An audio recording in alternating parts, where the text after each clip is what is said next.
2023 State of the Nation Address of President Ferdinand R. Marcos Jr.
of the Nation Address of President Ferdinand R. Marcos Jr.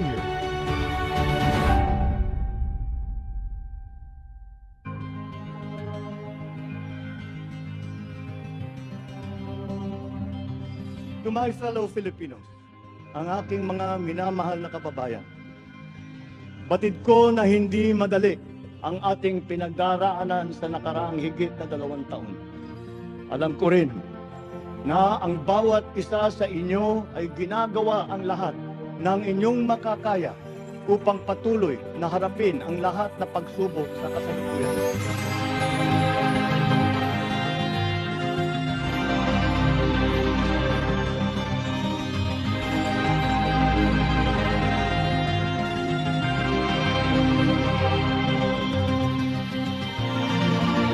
We will endure. Let our Filipino spirit ever remain undimmed. I know this in my mind. I know it in my heart. I know it in my very soul. The state of the nation is sound.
Ladies and gentlemen, let's rise and welcome the President of the Republic of the Philippines, His Excellency Ferdinand Romualdez Marcos Jr.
On the part of the Senate, the joint session is hereby called to order.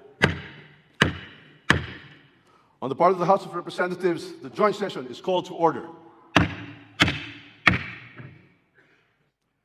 Please remain standing for the singing of the Philippine National Anthem to be led by Ms. Lara Marie Moscardon Maige.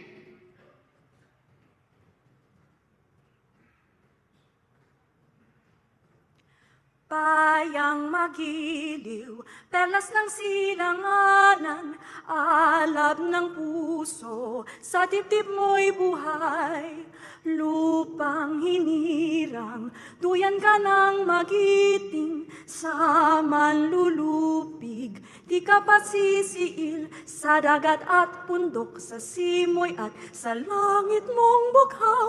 May dilag ang tula at awit sa paglayang minamahal, ang kislap ng watawat mo'y tagumpay na nagniningning, ang bituin at araw niya kailan pa may di magdidilim, lupa ng araw ng luwalhatit pagsinta, buhay ay langit sa piling mo.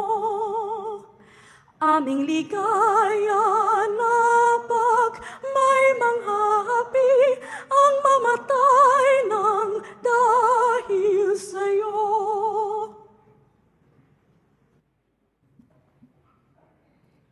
Please remain standing for the nation's prayer. Kindly bow your heads in prayer. O Diyos na makapangyarihan, manlilikha, tagapagbigay buhay at tagapagligtas. Salamat po sa inyong paggabay sa buong sandaigdigan, lalo na sa pagkalinga sa sangkatauhan mula sa dumating na pandemya. Maraming salamat sa mga pagbibiyayang patuloy ninyong ibinibigay sa aming minamahal na bayang Pilipinas. Bismillahirrahmanirrahim. Allahumma barik lana hada al-ijtima. Sa pagtitipong ito, kasihan niyo po kami ng inyong banal na diwa at liwanag upang ang gawin ito ay magbunga ng ginhawa at kasiyahan sa pang-araw-araw na gawin ito, araw-araw na buhay na sambayanan. Salamat po sa muling pagsigla ng aming ekonomiya sa pag-unlad ng agrikultura at turismo, pag-inap ng education at pagkalahatan pang-agat ng ibang sektor ng serbisyo, production at pangangalakal na nagbibigay sa amin ng pagkain at kabuhayan. Rabbana atina fid dunya hasanatan wa fil akhirati hasanatan wa qina adhaban nar. Walhamdulillahi rabbil alamin. Salamat po sa matibay na bigkis ng aming pamilya at lipunan. Nakalakip ng kaloob niyong matibay na pananampalataya sa inyo, at ang aming pananalig sa pamahalaan ay sama-samang bumuo ng aming matibay na pundasyon bilang isang bayan. Ang pamilya, pamahalaan, at pananalig namin sa inyo, Ama, ang siya rin naming sandigan, kanlungan, at bukal ng lakas sa pagharap at pananagumpay sa maraming hamon ng buhay. Salamat po sa pag-iral ng kapayapaan at kaayusan sa gitna at sa kabila ng iba't ibang pananaw, sa marubdob at masiglang diskurso ng aming demokrasya. Tulungan niyo po kami upang makamit ang mas malalim, matibay, malawak na kapayapaan sa ikabubuti ng lahat. Akayin niyo po kami sa pagpapaunlad panglalo ng ekonomiya upang makarating ang mas maraming biyaya sa bawat tahanang Pilipino. Kalakip nito, bigyan niyo rin po kami ng dunong at pagkakaisa sa pagharap at pangangasiwa ng hamon ng climate change. Maghari po kayo ng ganap ang inyong banal na diwa sa puso at isip ng aming mga mamamayan at mga pinuno, mga mambabatas, namamahala at mga hukom 10 ng kanilang mga tauhan, upang ang buong katapatan, ang paglilingkod nila at kagandahang loob na manguna sila at maglingkod tungo sa mapayapa, makatarungan, maayos, maunlad, masagana at masayang pamumuhay ng buong sambayanan. Itinatalaga po namin ang gawain ito sa inyo pong mabunyi at dakilang pangalan.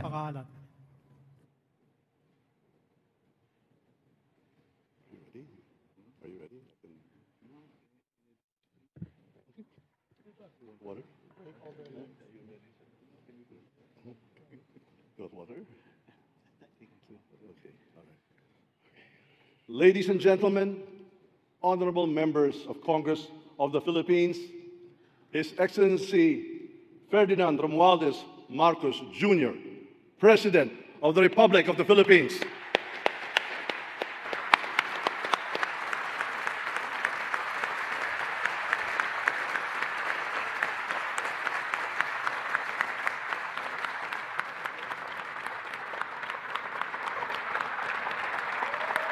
Thank you.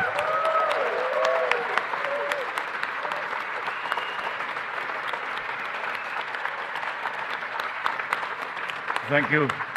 Thank you very much. Allow me to greet Vice President Sara Zimmerman Duterte, the former presidents, our former presidents, President Joseph Ejercito Estrada and President Gloria Macapagal Arroyo, Senate President Juan Miguel Zubiri, and the honorable members of the Senate, House Speaker Ferdinand Martin Romualdez, and the honorable members of the House of Representatives, Chief Justice Alexander Gismundo, and the honorable justices of the Supreme Court, His Excellency, Most Reverend Charles John Brown, and the esteemed members of the Diplomatic Corps, Executive Secretary Lucas Bersamin and the members of the Cabinet, First Lady Luis Araneta Marcos,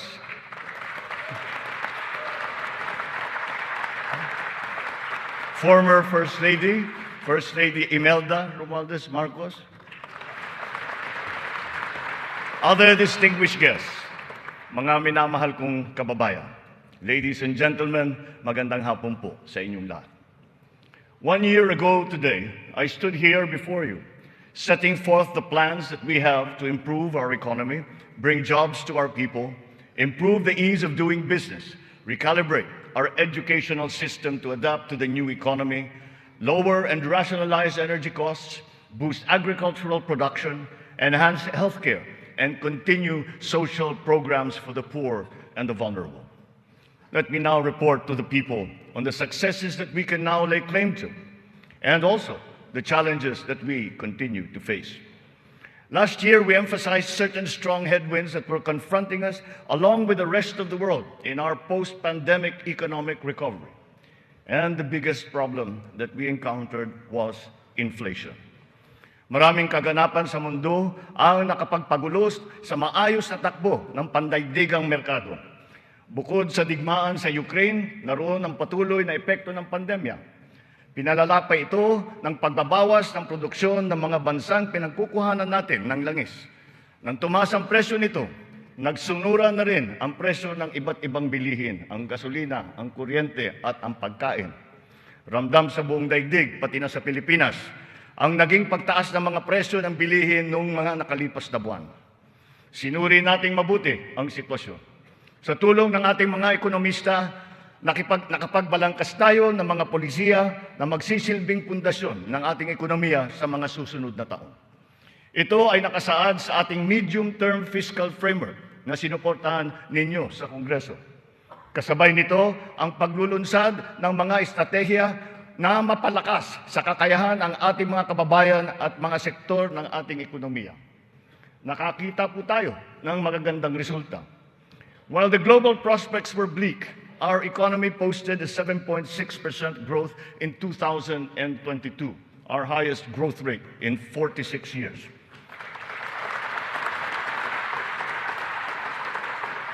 For the first quarter of this year, our growth has registered at 6.4%.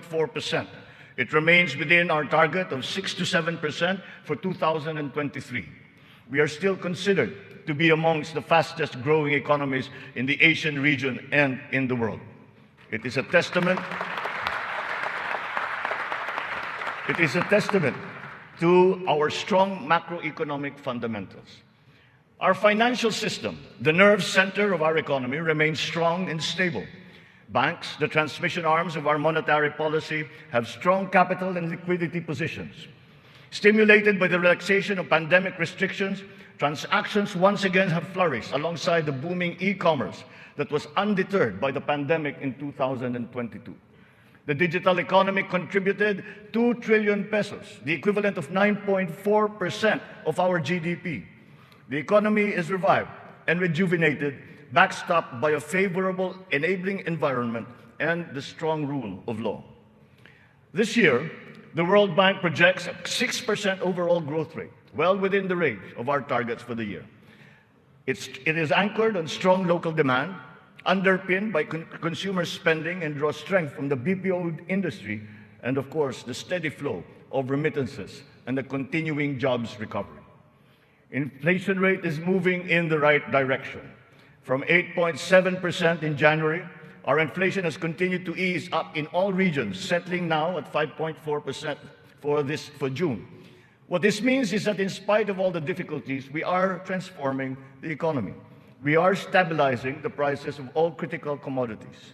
According to the Bangko Sentral, inflation is expected to ease further by the close of the year and projected at 2.9% by 2024.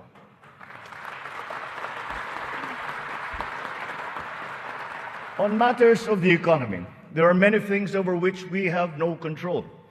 But over those where we do have control, we are doing everything we can. Puspusan ang ating ginagawa upang pataasin ang produksyon ng ating ekonomiya. Pinapalago natin ang mga industriya.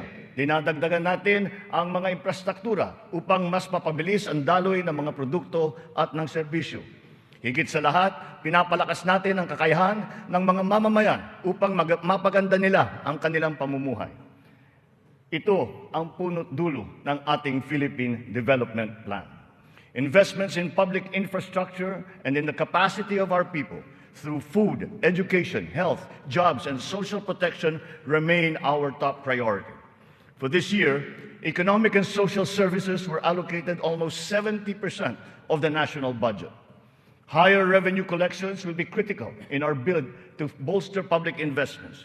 Under our fiscal framework, we envision our tax and revenue efforts to further increase to up to 16.9% and 17.3% by 2028.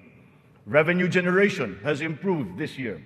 From January to May, the Bureau of Internal Revenue has posted record collections amounting to 1.05 trillion pesos, an increase of almost 10% over the last year. For its part, the Bureau of Customs has also increased its collection by 7.4% for the first 7 months of 2023, amounting to 476 billion pesos. Since July 2022, we have seen increased revenues from PAGCOR of 47.9% and from the PCSO of 20%. We therefore seek, once again, the continued support of Congress to enact into law the policies and reforms under our fiscal framework. Sa mga nakalipas na buwan, nakita natin ang pagbaba ng presyo ng bilihin sa iba't ibang mga sektor. Napatunayan natin na kayang maipababa ang presyo ng bigas, karne, isda, gulay at asukal. Malaking tulong ang Kadiwa Stores na ating muling binuhay at inilunsad. Ang layunin ng Kadiwa ay pag-ugnayin ang mga magsasaka at ang mga mamimili. Walang iba pang namamagitan. Wala nang dagdag, dagastos at patong. Maganda ang kita ng magsasaka, nakakatipid din ang mga mamimili. Sa mahigit 7,000 kadiwa na idinaos sa buong Pilipinas, 1.8 million na pamilya ang nakinabang sa mababang presyo ng bilihin. Sa kabuuan, halos 700 milyong piso ang naging benta ng mga ito na nakapagbigay ng hanap buhay sa mga membro ng mahigit 3,000 na kooperatiba at samahan. Maganda ang nakita nating resulta, kaya papalawigin pa natin ang Kadiwa sa buong bansa. Kamakailan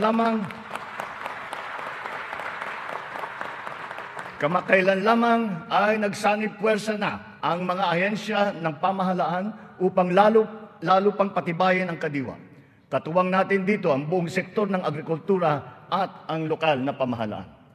Our aim is to boost our local agricultural production through consolidation, modernization, mechanization, and improvement of value chains, augmented by timely and calibrated importation as needed. Nakita nating tumaas ng 2.2% ang sektor ng agrikultura sa unang 3 buwan ng taong ito. In our quest for food security, our methods are now more guided by science and the balance of nature, so that production is both sustainable and responsible, benefiting both this and future generations. Our fisheries codes must be revised to incorporate and strengthen science-based analysis and determination of fishing areas. This approach will protect both the interests of our fisherfolk and our fisheries and aquatic resources. To this end, we will seek the support of Congress to amend the code to guarantee sustainable development of our fisheries sector in harmony with environmental balance.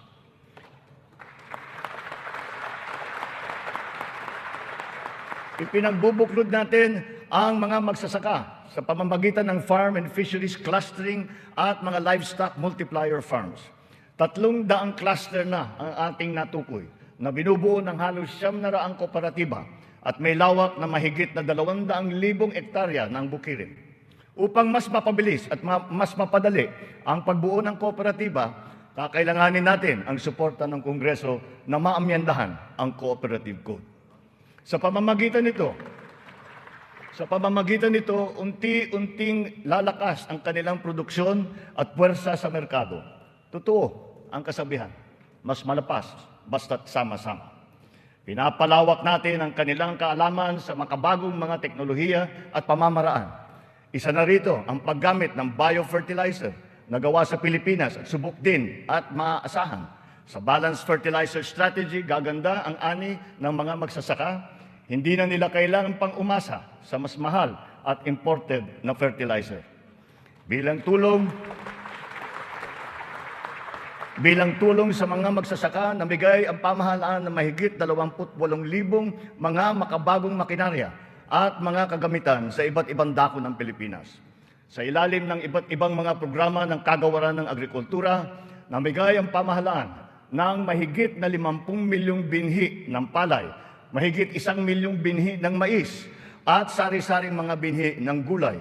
Nagpamigay tayo ng mahigit 100,000 binhi ng nyug at nagpatanim sa halos 10,000 hektarya ng lupa sa buong bansa. Lahat ng mga binhing ito ay makabago, hybrid at mataas ang kalidad.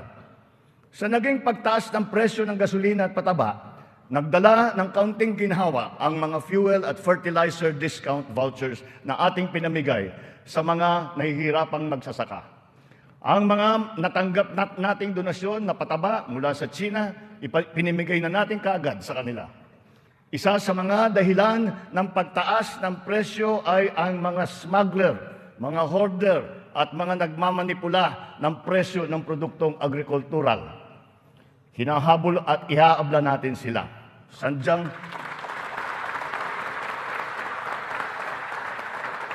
Sadyang hindi tama ang kanilang gawain. At hindi rin ito tugma sa ating magandang layunin. Pandaraya ang kanilang ginagawa.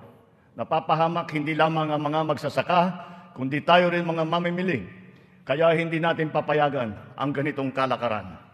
Bilang na ang mga araw ng mga smuggler at hoarder na yan.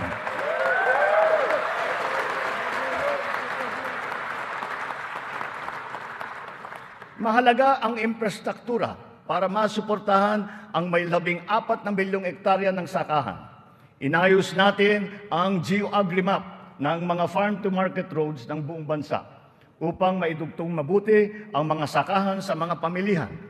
Alinsunod dito, karagdagang 600 kilometro ng mga FMR ang ating nilatag sa iba't ibang panig ng bansa. Binigyan din natin ng patubig ang mahigit na 49,000 hektarya ng bukirin sa buong Pilipinas. Nagpagawa tayo ng halos 4,000 mga karagdagang fabrication lab, production at cold storage facility na magagamit ng lahat. Sa tulong ng Kongreso, nakapagpatayo tayo ng 24 na multi-species hatcheries upang maparami ang produksyon ng mga isda. Nakabantay tayo sa anumang banta ng mga sakit at peste na maaring dumapo sa mga pananim at alagang hayop. Malapit na tayong magkaroon ng mga epektibong gamot at bakuna labang sa mga ito. Samantala, pinapalakas natin ang biosecurity levels ng mga alagang hayop bilang panlaban sa sakit. Tayo rin ay naghahanda sa El Nino na nagbabadyang tumama sa mga darating na buwan. Nagsimula na tayong maghanda at ang mga buffer stock at ang mga kagamitan patubig ay hinahanda na. Kung kinakailangan, magsasagawa pa tayo ng cloud seeding upang makapagdala ng ulan.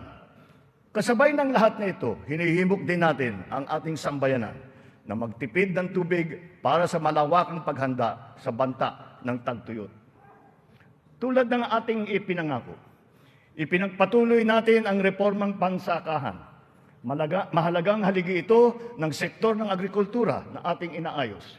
Nitong nakalipas na taon, mahigit 70,000 titulo ng lupa ang ginawad sa mga benepisyaryo ng reformang agraryo.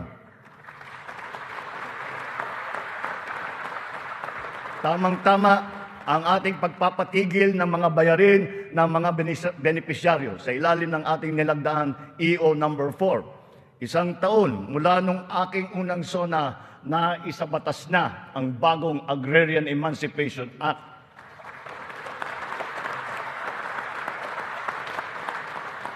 Dahil dito, ang 57 billion piso ng utang na pinapasan ng mahigit 600,000 benepisyaryo ay tuluyan ng nabura.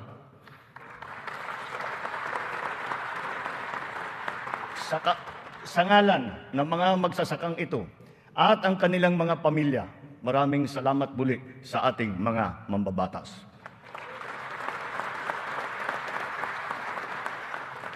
Ang tubig ay kasing halaga rin ng pagkain. Kailangan natin tiyakin na may sapat at malinis na tubig para sa lahat at sa mga susunod na salinlahi. Kasama na rito ang tubig na ginagamit natin para sa sakahan. Considering its fundamental importance, water security deserves a special focus. Our efforts must not be scattershot, but rather cohesive, centralized, and systematic. So given that urgency, we have created the Water Resources Management Office to specifically handle the delicate job involving this most precious resource. Nakikipag-ugnayan tayo sa Kongreso upang maipasa ang batas para sa pagbuo ng isang Department of Water Resource Management.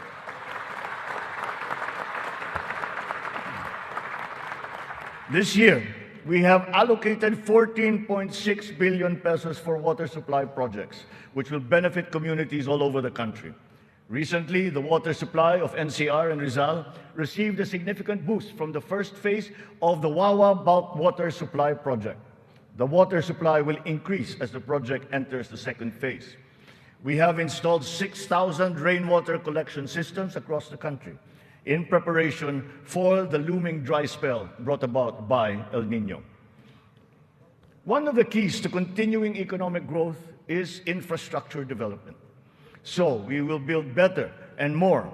Our 8.3 trillion peso Build Better More program is currently in progress and being vigorously implemented.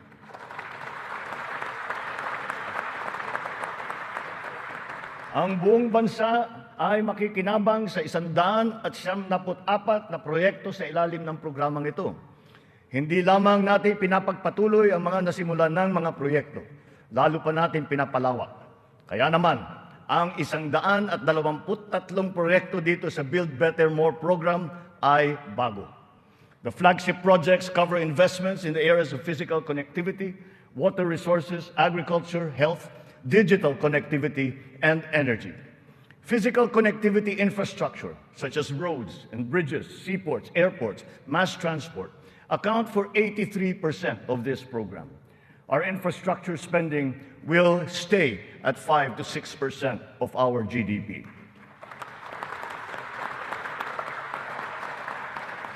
The underlying logic to our infrastructure development is economic efficiency. We are opening up all gateways to mobilize goods and services at less cost and in less time, and ultimately to drive the economy forward. Our road network plans must link not only our 3 major islands, but all prospective sites of economic development. The 1,200-kilometer Luzon Spine Expressway Networks program will effectively connect Ilocos to Bicol from 20 hours to just 9 hours of travel.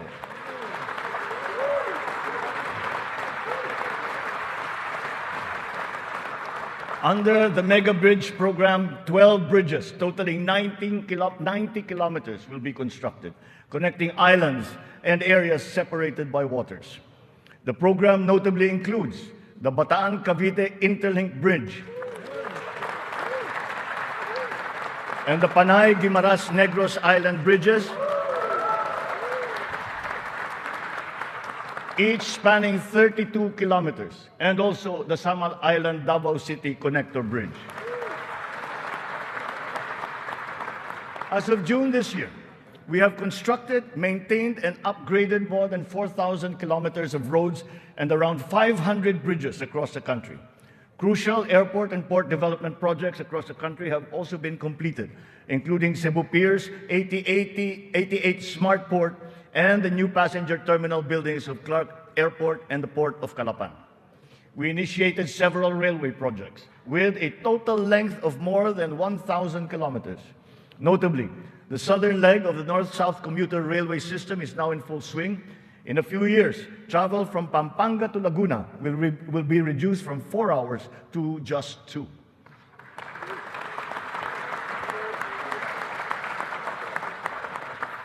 Intermodal connectivity will also be a primary consideration. Roads, bridges, and mass transport systems will be interconnected. This network will provide access and passage to vital and bustling economic markets, such as agriculture hubs, tourism sites, and key business districts. For strategic financing, some of the nation's high-priority projects can now look to the newly established Maharlika Investment Fund without the added debt burden. In pooling a small fraction of the considerable but underutilized government funds, the funds shall be used to make high-impact and profitable investments, such as the Build Better More program. The gains from the fund shall be reinvested into the country's economic well-being. To ensure sound financial management, a group of internationally recognized economic managers shall oversee the operations of the fund, guided by the principles of transparency and accountability. This guarantees that investment decisions will be based on financial considerations alone, absent any political influence.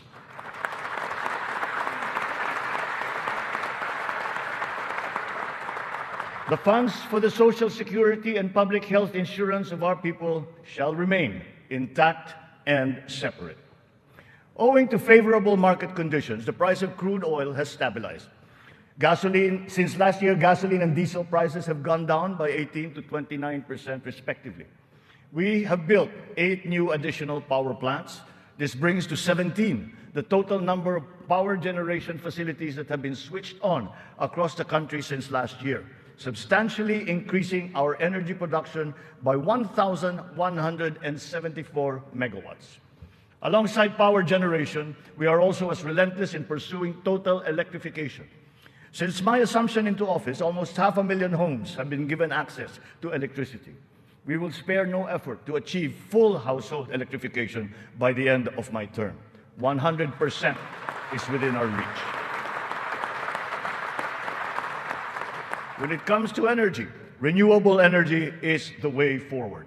We are aggressively promoting renewables so that it provides a 35% share in the power mix by 2030, and then on to 50% by 2040. To accelerate the realization of this green energy goal, we have opened renewable energy projects to foreign investments. Since last year, an additional 126 renewable energy contracts with a potential capacity of 31,000 megawatts have been awarded. To date, we have over 1,000 active projects spread all over the country. 299 of these are solar, 187 are wind, 436 are hydroelectric, 58 biomass, 36 geothermal, and 9 are ocean-powered. The Malampaya project has been a boon to our country, energizing 20% of Luzon. The renewal of the contract guarantees continued revenues and energy production for another 15 years. But aside from Malampaya, we will also push for more gas exploration in other parts of the country. The national government has also partnered with the BARM in regard to energy exploration and development, and also its utilization within its territorial jurisdiction. We therefore expect to see renewed investor interest in its promising sites. We finally have a unified national grid with the interconnection of the Luzon, Visayas, and Mindanao grids. The one grid, one market will enable more efficient transfers and more competitive pricing of electricity throughout the country. However, 68 grid connections are much delayed, according to the ERC's count. We are conducting a performance review of our private concessionaire, the National Grid Corporation of the Philippines. We look to NGCP to complete all of its deliverables, starting with the vital Mindanao, Visayas, and Cebu Negros Panay interconnections. Habang pinapabuti natin ang lagay ng ekonomiya, pinapalakas din natin ang kakayahan ng Pilipino. Ito ay sa pamamagitan ng mahalagang armas ng edukasyon, magandang kalusugan at trabaho. Malaking bahagi ng pondo ng pamahalaan ay inilaan para sa mga ito. Sa ating pagtahak sa kaunlaran, walang mamamayang Pilipino ang maiiwanan. Para sa atin, ang bawat buhay ay mahalaga. Anuman ang edad, kasarian, pangkat, relihiyon o pisikal na kondisyon, sila ay kukupkupin at tutulungan. Naglalaan tayo ng sapat na pondo para sa mga paglingap ng mga lubos na nangangailangan. Layunin natin na sila ay makabangon, mabigyan ng sapat ng kakayahan at maging produktibo. Hindi lamang DSWD, kundi pati ang DOLE, ang DepEd, TESDA, CHED ay tumutulong sa ating mga kababayan nangangailangan. Ang AIX, TUPAD, TVET for Social Equity, Social Pension for Indigent Senior Citizens, at ang Cash for Work para sa mga PWDs ay ilan lamang sa mga mahahalagang programa ng pamahalaan para sa kanila. Nariyan din ang Integrated Livelihood Program Kabuhayan upang matulungan ang mga maliliit na negosyo. We are inclusive in our pursuit of social protection. The pension of the military and the uniformed personnel is as important, as urgent, and as humanitarian as that of all other civilian Filipino employees. Efforts are underway to make it fully functional and financially sustainable. We are once again working closely with Congress to ease the transition from the old system to the new one, so as to be able to guarantee that no effects are felt by those in the uniformed services.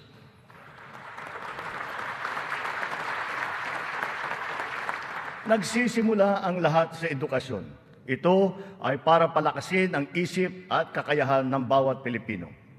Ang ating butihing Vice Presidente, na kalihim din ng kagawaran ng edukasyon, ay tumutulong upang tiyakin na ang bawat batang Pilipino ay mabibigyan ng nararapat at kalidad na edukasyon.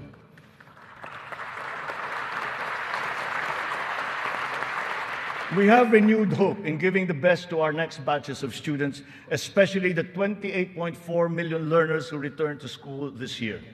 Learning recovery will be at the forefront of our education agenda.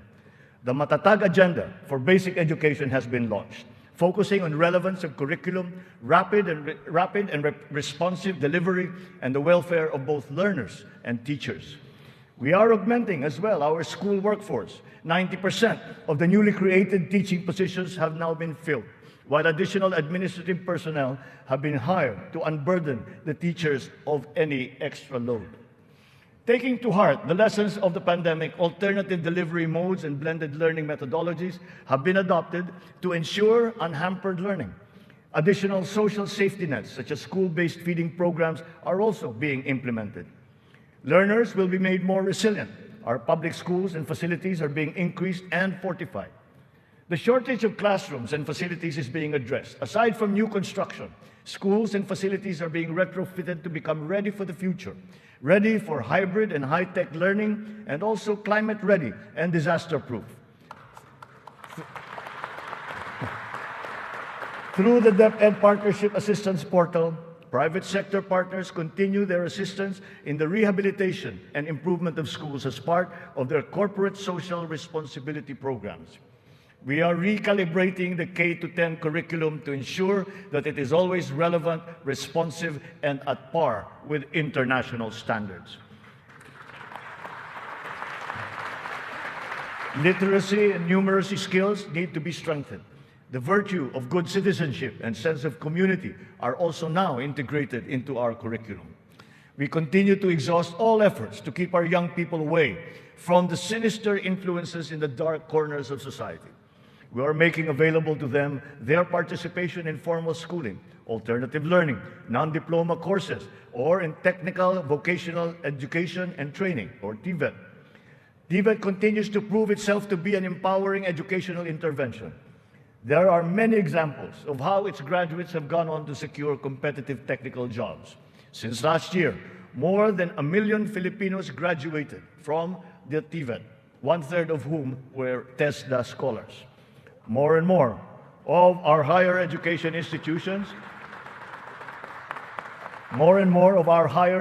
institutions have reached world-class status. This year, 52 Philippine HEIs have been included in the World Universities rankings compared to just 15 last year. We will not let a student's financial constraints be a hindrance to his or her education. We have activated social safety nets, such as skills development training and youth employment programs. Tertiary education in state universities and colleges will remain free for our qualified students. Last year, out of the 4.1 million enrolled college students, almost 50% were beneficiaries of the country's free higher education under the Universal Access to Quality Tertiary Education program. Deserving and talented students without the financial capacity to attend school will not be left behind in this education agenda. A culture of innovation, working hand in glove with a culture of entrepreneurship, must be fostered. This is Philippinovation. Science and technology, especially R&D, will be at its foundation. The DOST leads the development of our capabilities in science, technology, and innovation. Science and technology-related scholarships are made available for the talented and technically gifted students from high school all the way to graduate school. To address the challenge of staying at the cutting edge of technology, 44 renowned Filipino scientists in diverse areas of expertise have returned home under the Balik Scientist program. They will undertake research in various priority fields and will be supported by upgraded facilities and R&D funding.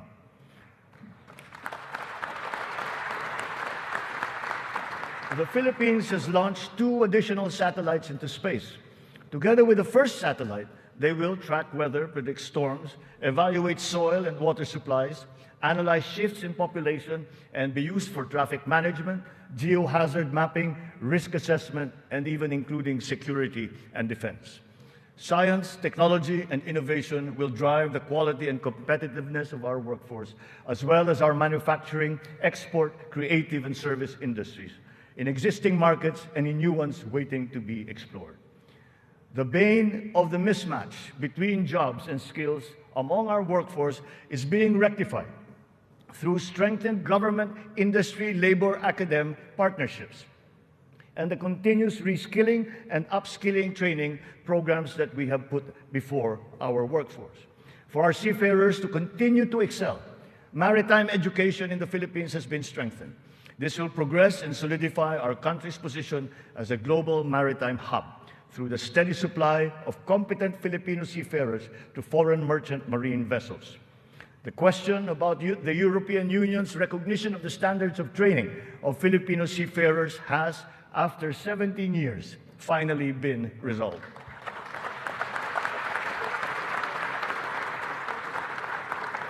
This development now effectively maintains the Filipino seafarers' distinct competitive advantage in the global shipping labor market.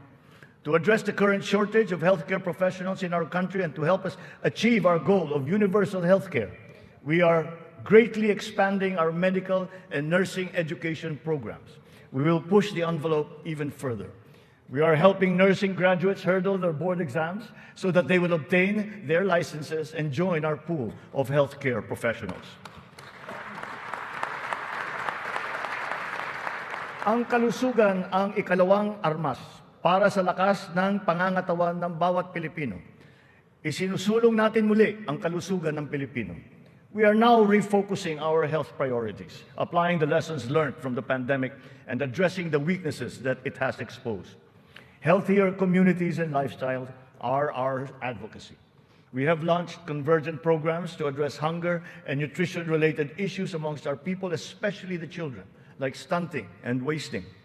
Last week, we introduced the pilot food stamp program, which seeks to supply the nutrition needs of the million most food-poor Filipinos. The FSP shall complement our nutrition continuity programs, such as the First 1,000 Days program, which ensures nourishment for the first 3 years of a child's life. The supplemental feeding program is for our children attending daycare centers. The K-6 program will feed kindergarten to grade 6 public school students who are suffering from wasting and severe malnutrition. We are catching up on the routine vaccinations of our children. As of this year, more than 80% of our eligible children have been vaccinated against measles, rubella, and polio. Nananawagan ako sa lahat ng mga magulang na kumplituhin ang mga bakuna ng kanilang mga anak at magtungo sa pinakamalapit na health center para sa mga libreng bakuna. The whole of society must exert efforts to suppress the alarming rise of tuberculosis and HIV/AIDS. To stem the tide, the strategic plan is to ensure early diagnosis and treatment and ample testing sites and medications.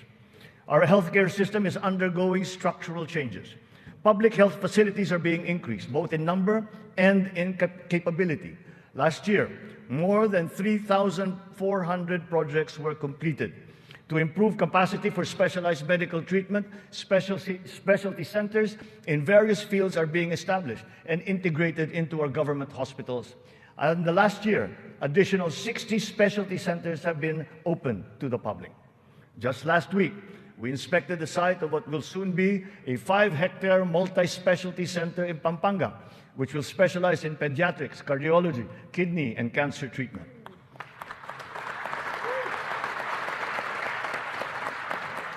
We are working for a more direct, efficient delivery of services through integrated primary care providers and networks in partnerships with the LGUs and our partners in the private sector. These shall, of course, be supported by what is now a better and more efficient PhilHealth. Ang presyo ng mga mahalaga at pangunahing gamot ay bumaba ng humigit kumulang ng 40%. Mayroon ding iba na bumaba na hanggang 70%. Aside from the maximum retail price regulation being implemented, strategic VAT exemptions also lowered the prices of 59 essential medications such as those for cancer, diabetes, hypertension, kidney disease, and mental illness. Palapit na tayo. Palapit na tayo sa hangarin na ang lahat ng Pilipino ay makakakuha ng serbisyong pangkalusugan. Sa ngayon, mahigit 93% na ang kasapi sa PhilHealth.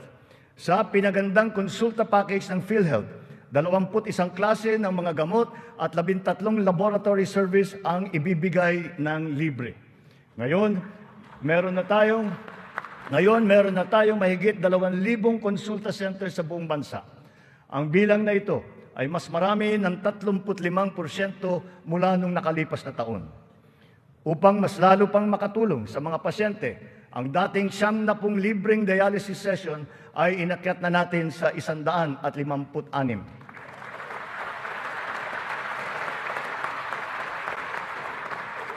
Mga kababayan, libre na po ngayon ang dialysis para sa karamihan ng Pilipino.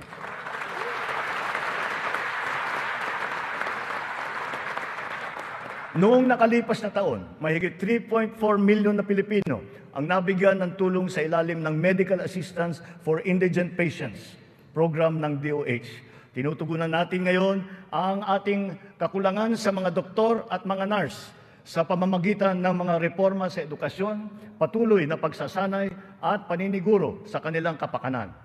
Naglagay po tayo ng doktor sa halos 200 munisipyo sa bansa. Lalagyan natin din ng doktor ang natitirang 19 na bayan na wala pang doktor. Upang masuklian naman natin ang naging sakripisyo ng ating mga health workers sa pribado at pampubliko ng mga ospital nung nakaraang pandemya, ipapamahagi na sa kanila ang kanilang COVID Health Emergency Allowance at iba pang mga nabimbing benepisyo.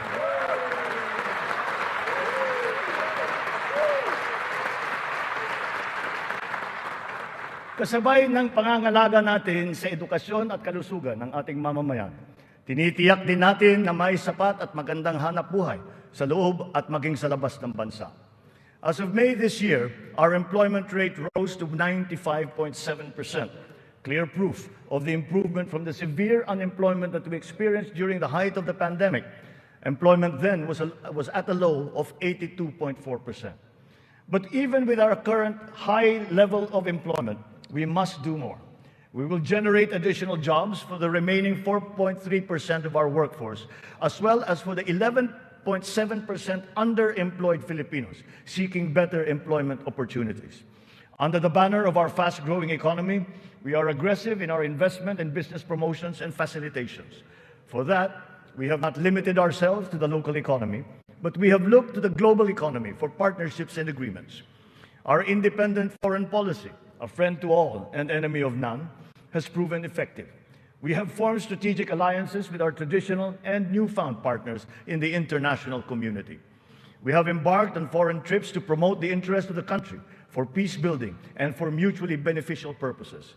These economic missions have yielded an estimated total investment value of 3.9 trillion pesos or 71 billion US dollars, with a potential to generate 175,000 jobs. The implementation of recent economic reforms is underway. BOI-approved investment projects have reached 1.2 trillion pesos during our first year, while other strategic investments approved for processing through the newly established green lanes amount now to 230 billion pesos. Our existing bilateral and multilateral trade agreements, notably within the ASEAN framework, and with Japan and with Europe, and allow us to leverage our competitive advantages and reap economic benefits. We will continue to forge more of these international partnerships that will lead to a more balanced trade strategy and a healthier economic position. The Regional Comprehensive Economic Partnership, or RCEP, is now in force. It is a multilateral trade arrangement with the ASEAN and other countries such as Australia, China, Japan, Korea, and New Zealand. We can now have competitive access to a regional market that comprises 2 billion people. As we address our weaknesses and develop competitiveness in other potential areas, we must also play to our strengths. Our competitive advantage must be leveraged. As a service export powerhouse, we must continue to nurture the growth of the services sector, particularly the information technology business process management sector, and of course, the tourism industry. Our tourism has always been a reliable pillar of our economic growth through the years, providing livelihood to more than 5 million of our citizens. Because of the reopening of the economy and the phenomenon of revenge travel, this sector is headed for a great rebound. From January to June this year, we have received 3 million international visitors. This number is already 62% of our 4.8 million target for the entire year. Mga kababayan, ang lahat ng mga ginagawa natin ito ay magbibigay bunga sa libu-libong hanap buhay para sa ating mga kababayan.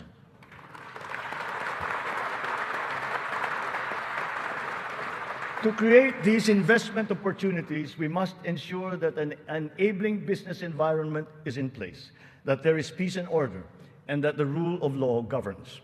We will solidify our country's reputation as an attractive and reliable investment destination. Building on institutional reforms of recent years, we have created green lanes for strategic investments and expedited the business processes in various sectors and investment modalities. A progressive and rationalized system of taxation is a component of the ease of doing business.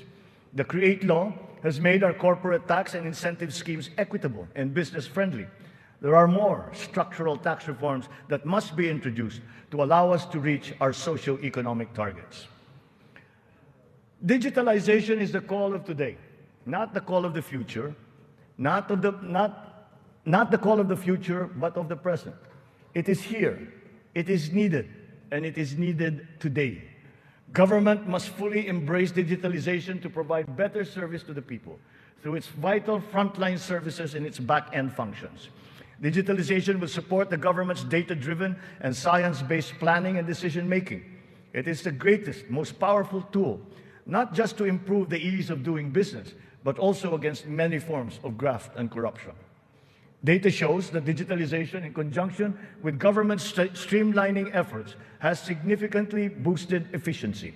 Notable examples are in the areas of government payments, company and business registrations, issuance of permits and licenses, loan applications, and revenue collection.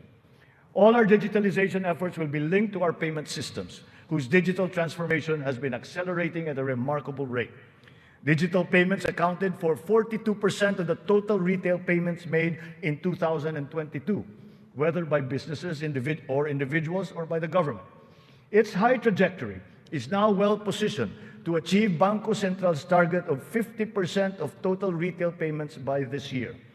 The eGov.ph app has also been launched. As envisioned, all key government services are to be integrated into the single and centralized mobile app for the convenience of the general public. The national ID system will be at the core of this digitally transformed network of government services. It will fundamentally change the lives of each Filipino. At 87% total registration, we are now closer to establishing a complete, accurate, and reliable digital database of our own for the entire population. This has already been integrated into the eGov.ph app and can be now accessed by our citizens. Consistent with this transformative policy direction, all government offices must then ensure that their vital services are digitalized immediately. In response to this call, the Department of Migrant Workers launched last week the Department of Migrant Workers Mobile to make the journey of our overseas Filipino workers easier. Because of system upgrades, our internet speed has improved. As of June of this year, our fixed broadband speed ranks 47th amongst 180 countries. This ranking is 11 places higher than it was last year. Our mobile internet speed is now ranked at 83 out of 142 countries, which is 8 places higher than it was last year. There will be more improvements as our internet infrastructure undergoes further upgrades. Early this year, Starlink went live in the Philippines, now providing high-speed satellite broadband connectivity. Our national fiber backbone and broadband ng MASA projects will also deliver high connectivity and high-speed internet. We are prioritizing geographically isolated and disadvantaged areas. The DICT has been directed to consolidate all these digitalized government services into the eGov.ph app, to establish the National Government Portal and the Philippine Business Data Bank to improve the internet speed in our country. With our e-commerce roadmap firmly in place, we are poised to take this digitalization drive further and beyond, utilizing e-commerce to take full advantage of new technologies. The first bill that I signed into law was the SIM Registration Act, because we are mindful of the risks and vulnerabilities that can lead to negative consequences. Digital users and consumers shall be protected from identity theft, phishing, other online scams through essential systems and safeguards, such as cybersecurity, data privacy, consumer complaint mechanisms, and financial literacy campaigns. The trainings necessary to ease the transition of those whose jobs will be affected by the shift to digitalization are also now being included in the curricula and programs offered by TESDA, DICT, and other agencies of government. It is our wish that one day foreign employment will be driven by choice, not by necessity. It remains a noble calling that our OFWs have answered, requiring great sacrifice from them, their families, and their communities. We are engaging with our partners in the international community to ensure a safe working environment for our countrymen. And as we do so, we are also putting in place responsive mechanisms for the social welfare, repatriation, and reintegration of our returning OFWs into the Philippine economy.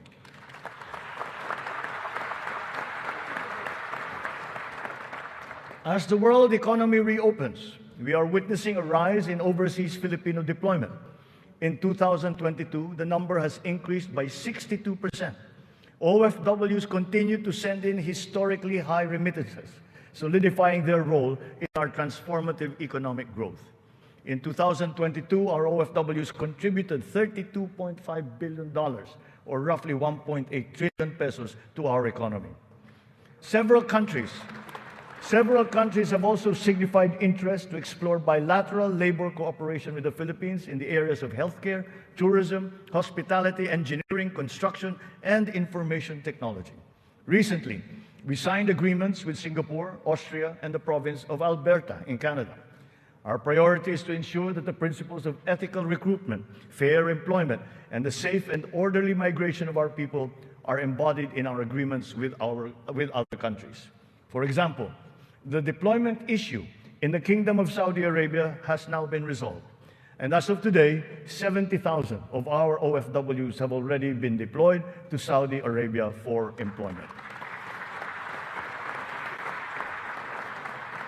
Moreover, the unpaid salaries and other related claims of some 14,000 OFWs who have been put out of work in Saudi Arabia during the pandemic are now being processed.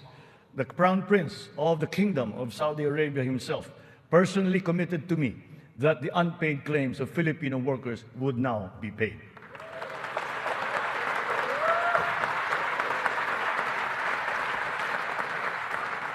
The continued employment of some 50,000 workers and the deployment of many more Filipino seafarers aboard EU vessels has also been assured. The lesson for us is that our education and skills training must always be attuned to the high, exacting, and constantly evolving global standards. Sa pagsusumikap ng mga mamamayan, walang hindi kakayanin. Kahit ang mga matatayog na pangarap ay maaabot, kasama ang inaasam na tahanan. Katuwang natin ang lokal na pamahalaan at pribadong sektor upang matulungan ang Pilipino sa pangangailangan ng pabahay. Patuloy ang serbisyo ng Pag-ibig Fund upang makatulong sa kanyang 15 milyong membro para makabili ng bahay. Sa nakarang taon, mahigit 100,000 ang kumuha ng housing loan sa Pag-ibig na nagkakahalaga ng 117 billion na piso. Ito ang pinakamataas ng bilang sa buong kasaysayan ng Pag-ibig.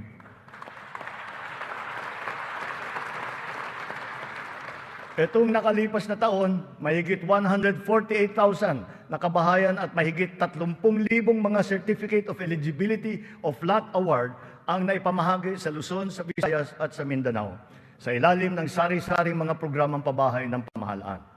Mahigit 35,000 residential free patent at agricultural patent titles naman ang naibigay sa mga benepisyaryo nito sa buong bansa. Hindi pa dito natatapos. Papalawigin pa natin ang ating programa sa abot-kayang pabahay, lalo na para sa mga mahihirap nating kababayan. Itong nakalipas na taon, inilunsad natin ang pambansang pabahay para sa Filipino Housing Program o 4PH. Nagkaroon na tayo ng groundbreaking sa 25 lugar sa iba't ibang bahagi ng bansa. Nagpirmahan na rin ng kasunduan upang simulan ang mga proyekto sa mahigit 100 lokasyon. Kung susumahin natin ito, mahigit 1 milyong kabahayan ang may alay natin sa ating mga kababayan sa buong bansa.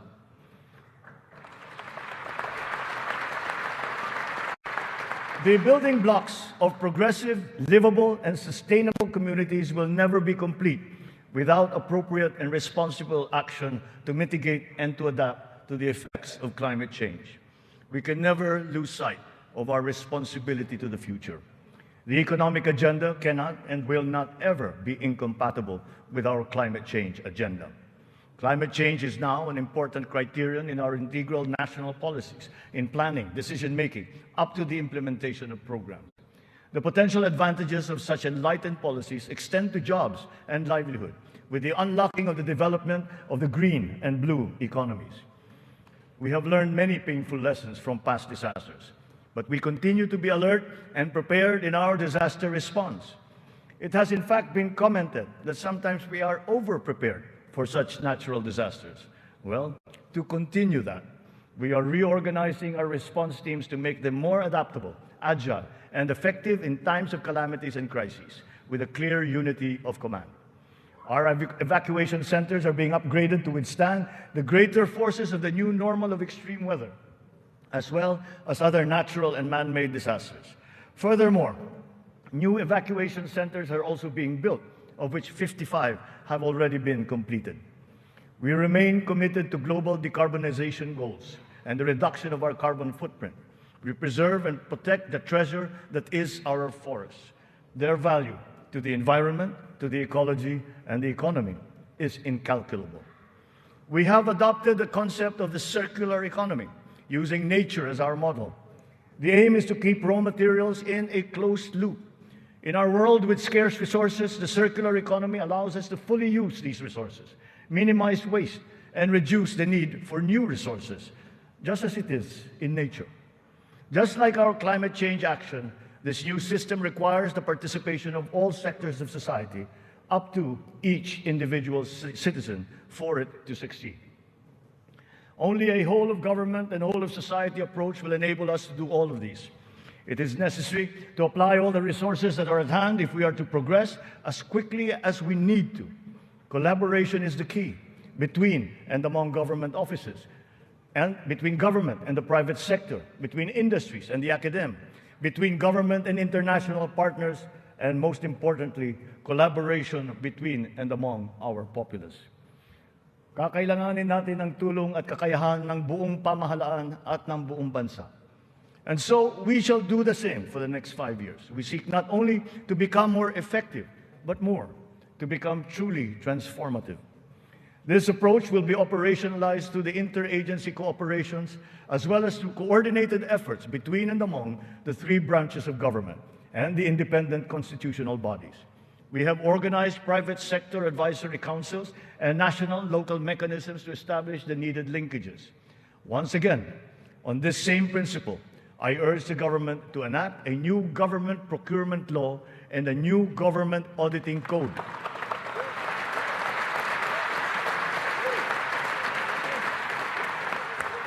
This to make government procurement and auditing more attuned to these changing times. We will give effect to the mandate of the Constitution and the Local Government Code as clarified by the Supreme Court very soon. Almost all the required devolution transition plans of the LGUs are done. To fully prepare them for optimal devolution, the necessary technical and financial assistance is being extended to our local governments. In everything that we do, the enduring Filipino quality of bayanihan will still be our guide. 5 taon mula nung matinding kabuluhan, babangon na ang Marawi City.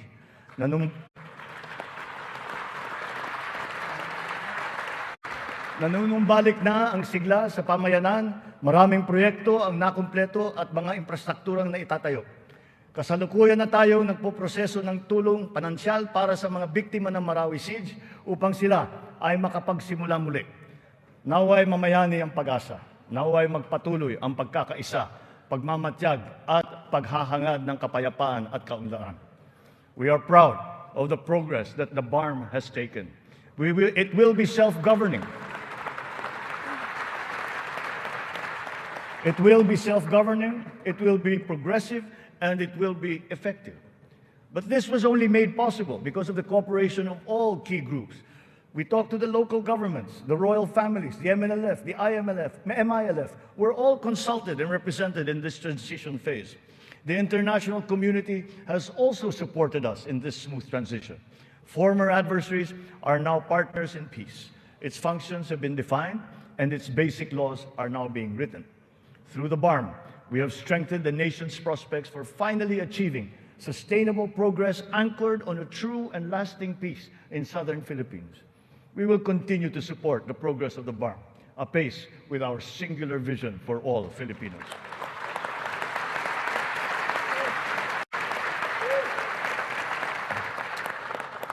A strong and stable rule of law will strengthen the foundation of our transformation. Our police and armed forces are being strengthened and modernized to be more effective in maintaining peace and order and in defending our sovereignty. We fully support the judiciary's efforts to improve the justice system and to protect constitutional rights. The campaign against illegal drugs continues, but it has taken on a new face.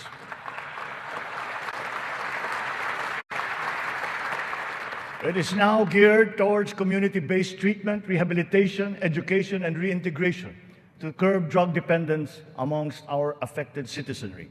Last year, we launched the Buhay Ingatan, Droga'y Ayawan, or BIDA program, and established an additional 102 Balay Silangan Reformation Centers nationwide.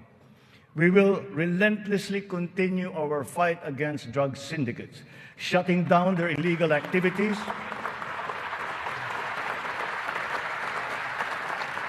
we will shut down their activities and dismantle their network of operations. Unscrupulous law enforcers and others involved in the highly nefarious drug trade have been exposed. I will be accepting their resignations.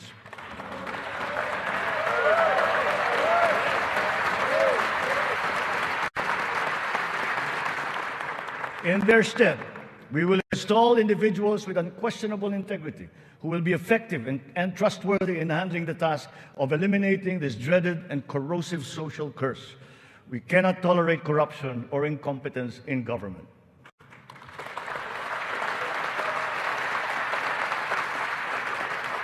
For almost half a century, some of our fellow Filipinos have taken to arms to make their views known and felt. We are now at a point in our history when their armed struggle has evolved. We have now progressed together towards peace and development. We have incorporated capacity building and social protection into our reintegration programs to guarantee full decommissioning of former combatants.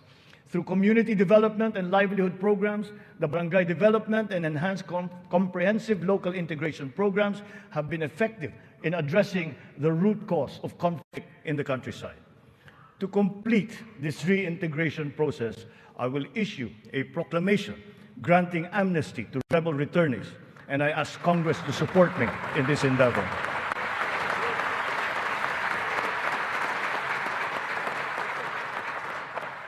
Our journey to progress requires not only unity and social cohesion amongst our people. It is also imperative that our nation remains intact and inviolable, our sovereignty preserved. We will protect our sovereign rights and preserve our territorial integrity in defense of a rules-based international order.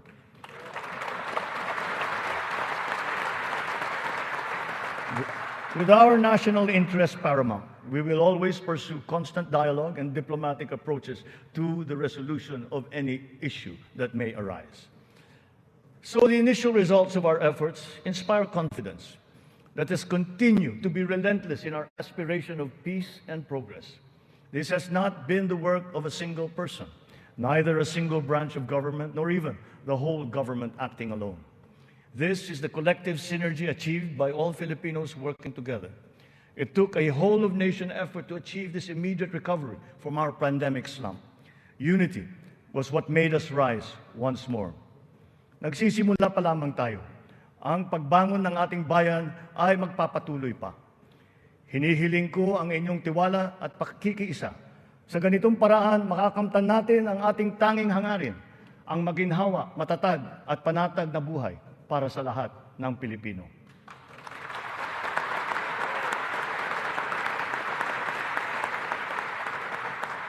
Makikipagtulungan tayo ng mabuti sa Kongreso para sa mga mahahalagang batas na kinakailangan para sa ating tuloy-tuloy na pag-ahon.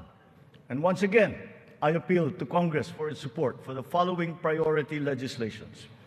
The essential tax measures under our medium-term fiscal framework, such as excise tax on single-use plastics, VAT on digital services, rationalization of mining fiscal regime, motor vehicle users charge, road users tax, the military and uniform personnel pension, amendment of the Fisheries Code, amendment of the Anti-Agricultural Smuggling Act, amendment of the Cooperative Code, new government procurement law, new government auditing code, anti-financial account scamming, Tatak Pinoy law, the Blue Economy law, ease of paying taxes, LGU income classification, and the Philippine Immigration Act.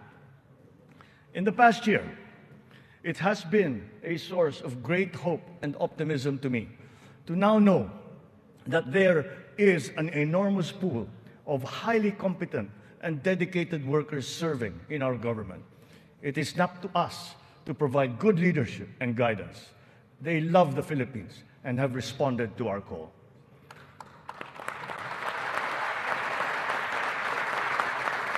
I have stated before that my confidence in our future was grounded in our world-class quality workforce, be they the farmers in the field, corporate giants, government officials, school teachers, health workers, or employees. That confidence has been further buoyed by the demonstration of love for the Philippines. Every Filipino has unanimously risen to the challenge that we have made to them to be part of our nation's future. Handa silang maghandog ng tulong dahil mahal nila ang kanilang kapwa Pilipino at mahal na mahal nila ang Pilipinas. And thus, with this in my heart, I know that the state of the nation is sound and is improving. Dumating na po ang bagong Pilipinas. Maraming salamat po sa inyo.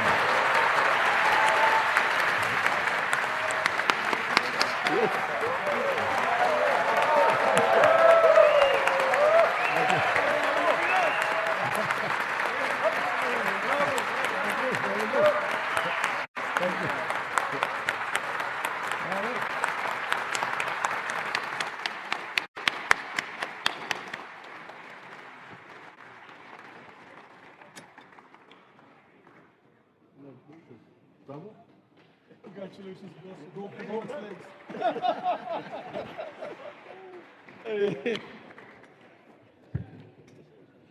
On the part of the Senate, the joint session is adjourned.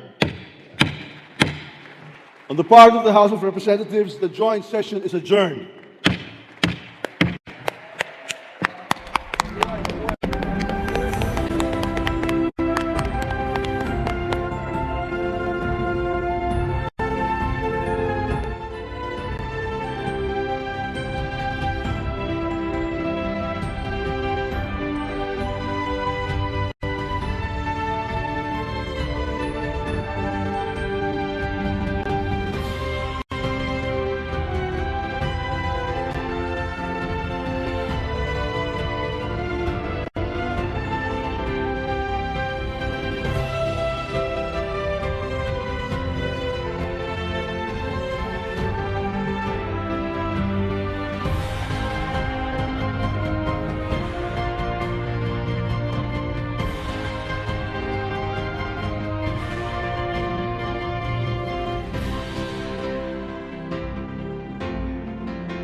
2023 State of the Nation Address of President Ferdinand R. Marcos Jr.